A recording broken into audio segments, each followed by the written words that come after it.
सुप्रभात बच्चों, कैसे हैं आप लोग। आशा करती हूँ कि ईश्वर की दया से आप सभी बच्चे घर पर स्वस्थ तथा सुरक्षित होंगे और साथ ही अपनी पढ़ाई भी कर रहे होंगे।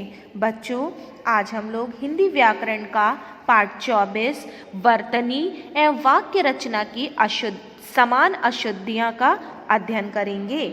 यह पाठ कक्षा 6 के छात्रों के लिए है। तो आइए बच्चों, हम अपने इस पाठ को शुरू करते हैं। पाठ 24 वर्तनी एवं वाक्य रचना की सामान्य अशुद्धियाँ। भाषा को शुद्ध लिखने के लिए उच्चारण का शुद्ध होना बहुत आवश्यक है। हिंदी भाषा के बारे में तो यह बात और भी सत्य है, क्योंकि हिंदी जैसी बोली जाती है वैसे ही लिखी जाती है। लिखित कार्य में अधिकांश अशुद्धियाँ हमारे उच्चारण के कारण ही होती है। यह सत्य है कि हिंदी हमारी मातृभाषा है, परंतु मातृभाषा का अर्थ यह नहीं समझना चाहिए कि हम जैसा चाहें इसका प्रयोग करें। मातृभाषा के नाम पर हिंदी भाषा में होने वाली सबसे बड़ी भूल यह होती है कि हम बोलते कुछ हैं और लिखते कुछ और है। बच्चों, सामान्य रूप से जब हम वाक्यों को बोलते हैं या उसका उच्चारण करते हैं, यदि हम वाक्यों या शब्दों का सही रूप से उच्चारण करते हैं तभी हम वाक्यों की रचना तथा शब्दों की रचना सही रूप से कर सकते हैं तथा हम लिखते समय वर्तनी की अशुद्धियाँ नहीं करेंगे। परंतु यदि हम शब्दों या वाक्यों को अगर हम गलत उच्चारण करेंगे तो हम उन्हें गलत ही लिखेंगे, क्योंकि अधिकांश अशुद्धियाँ हमारे अशुद्ध उच्चारण के कारण ही होती है।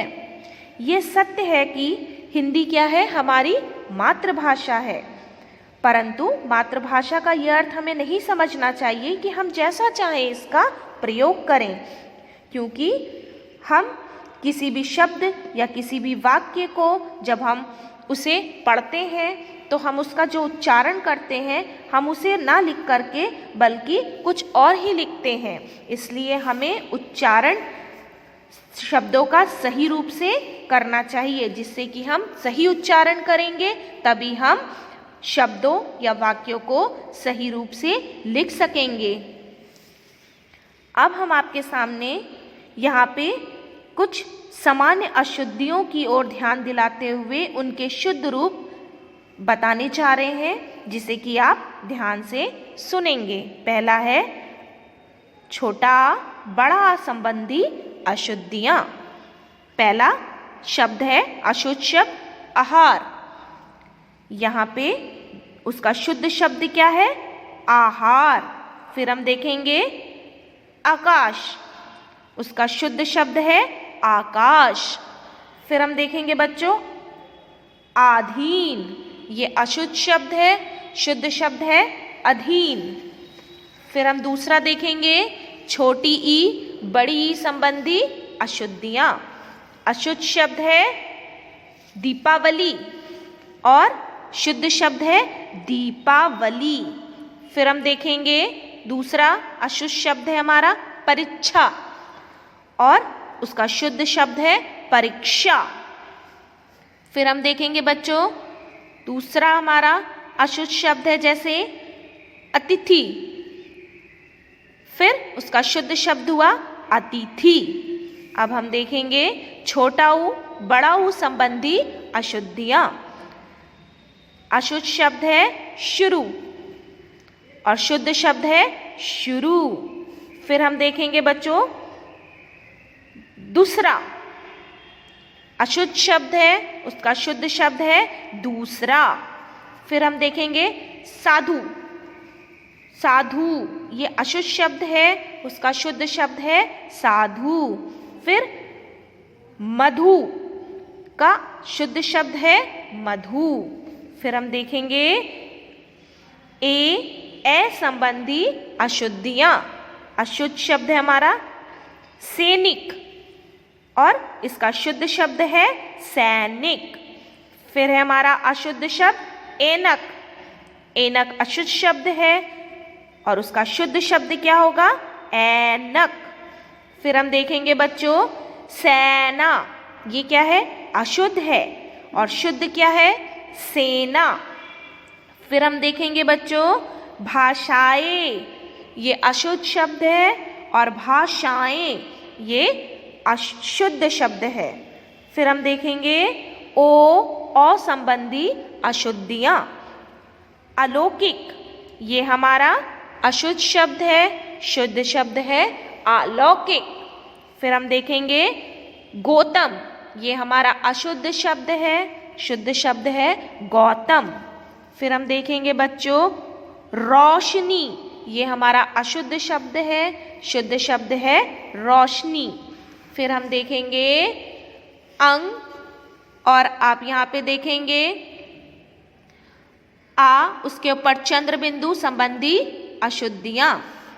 यहाँ पे है अशुद्ध शब्द, अशुद्ध शब्द है हमारा दांत और उसका शुद्ध शब्द है दांत।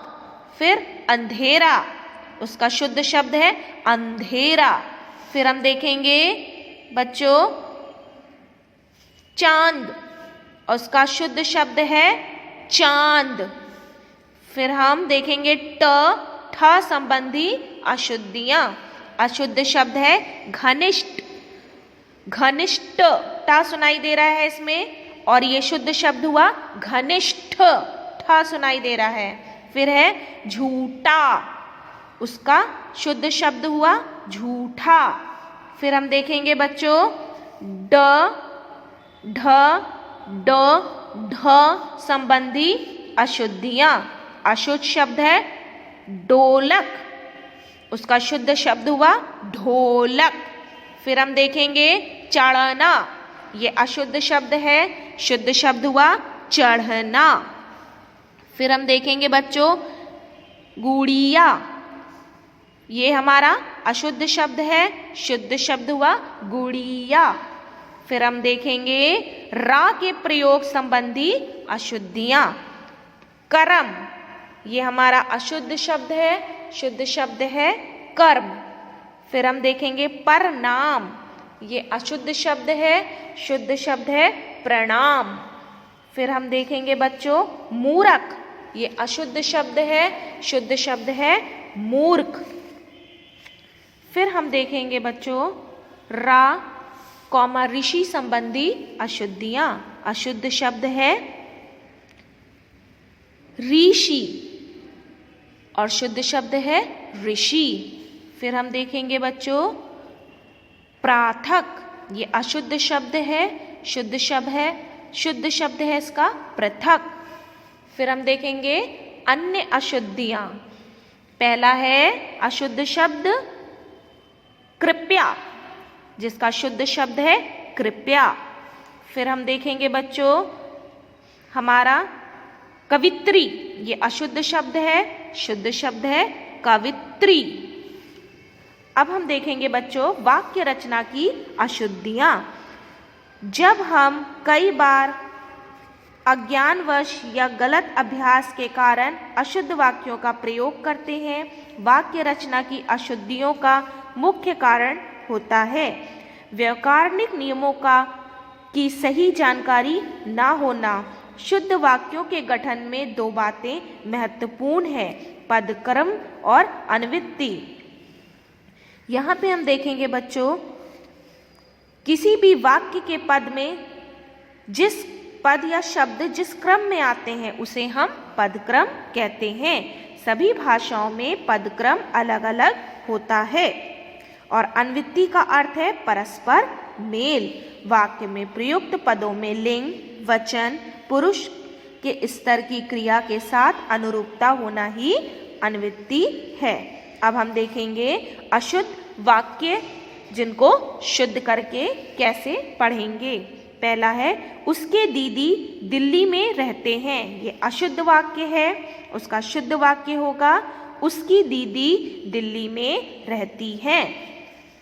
फिर दूसरा है सैनिक कमर कसा बैठा है, उसका शुद्ध वाक्य है सैनिक कमर कसी बैठा है। फिर हम देखेंगे कोई फल वाले को बुला दो। ये अशुद्ध वाक्य है, शुद्ध वाक्य है। किसी फल वाले को बुला दें। फिर हम देखेंगे मेरे को भी आइसक्रीम चाहिए। ये अशुद्ध वाक्य है, शुद्ध वाक्य है। मुझे भी आइसक्रीम चाहिए। फिर हम देखेंगे बच्चों सविता छत पर से गिर पड़ी। ये अशुद्ध वाक्य है, शुद्ध वाक्य है। सविता छत से गिर पड़ी। फिर हम देखेंगे कश्मीर से कई दार्शनिक स्थल देखने योग्य हैं। ये अशुद्ध वाक्य है, शुद्ध वाक्य है। कश्मीर में कई दार्शनिक स्थल हैं। तो बच्चों इसी प्रकार से यहाँ पे और भी है जिसे आप इसी प्रकार से अशुद्ध शब्द वाक्यों को शुद्ध करके पढ़ सकते हैं। अब मैं आपको एक बार फिर से इस पाठ में जो मैंने आपको बताया फिर से दोहरा देती हूँ। वर्तनी की अधिकांश अशुद्धियाँ अशुद्ध उच्चारण के कारण होती हैं। व्याकरणिक नियमों की सही जानकारी न होने से व्याकरण संरचना की अशुद्धियाँ होती हैं। शुद्ध वाक्यों की रचना में पदक्रम और अन्वृत्ति का महत्व होता है।